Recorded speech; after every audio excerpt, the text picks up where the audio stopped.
Ndabashimiye cyane. Photoshop twongeye kwigarukaho, hari utuntu twinshi turi buvugeho twinshi hano uyu munsi. Iyi ni Photoshop 2024. So reka nze tugire icyo dukora. Nafashe iyi size ya hano muri film njya hano kuri iyi resolution imeze gutya. So niyo nshaka gukoresha uyu munsi. Photoshop ni iyi baguhereza ama angle meza cyane. Hano ni utuntu tugiye dutandukanye. Mushobora kuza nko kuri YouTube, reka manze njye kuri YouTube gatoya dushake nk'ifoto twakoresha kugira ngo duse nkaho tubikora neza. Wenda ndashaka kubigisha uburyo umuntu yakora background cyangwa se yakora background ya affiche. Reka nze ndebe nka flowers. Ndabereka uburyo umuntu akora flower neza cyane rwose, kandi agakora background nziza. Reka mfate nk'ururabo. Hano ururabo ukuntu rumeze, ndashaka kubikoramo post, ndashaka gukuramo background ndi bukoreshe ku ma poster runaka.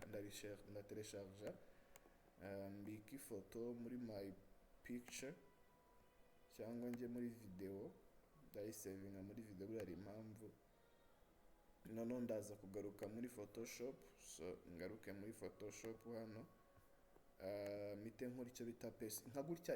Ndashaka kugira ngo nyomeke muri screen cyangwa se sinyifungure as project, ahubwo nyiyongere kuri project yindi babyita placing a link in. Ndahita nza hano muri hano, mite nkanda hano, mite ngaruka.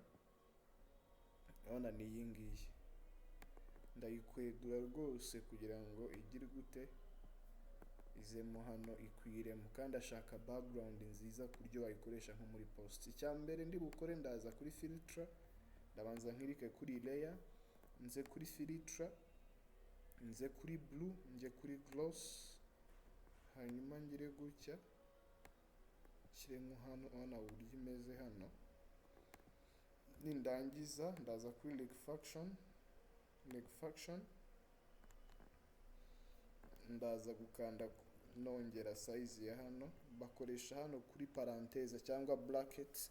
Hari buto yegeranye na enter ariko isi kuri laptop cyangwa se kandi ibiri bracket niyo nkanzo. Ndahinza ndagenda manura, aha nzamura, aha manura, aha nzamura, aha ntambika, aha nzamura, aha nkata, aha ngarura, aha nzamura, aha manura, aha mbanura, aha manura, aha nzamura, aha.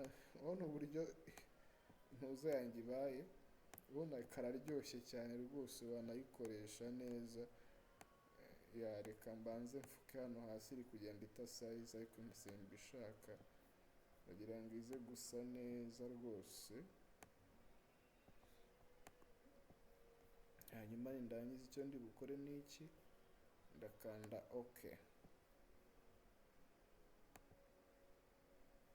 Ubona ya foto nakoresheje kare. So kanze ngaro ya foto rero tuntu bitandukaniye.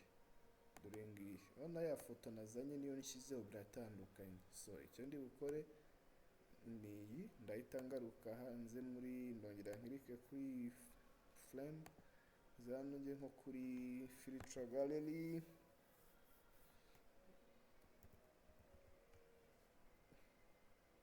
Ndagenda nshaka ahantu ndi bushyire ntuza, wenda oya hano nabangishe, nkaza hano, ndaza kongera size kuri underpainting.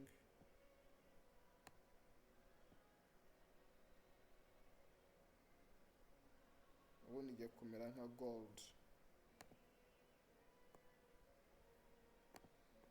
Nono ikindi ndangiza ndajya muri icyo bita, ndi gukora background yo kugira ngo nkore post.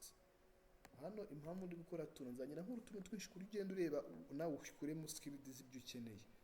Ndahita nza muri camera raw. Icyo ndi bukore nta kintu nshaka, ndashaka gukuramo color zose, ikaba black and white. Ikindi nkagabanya color gutya.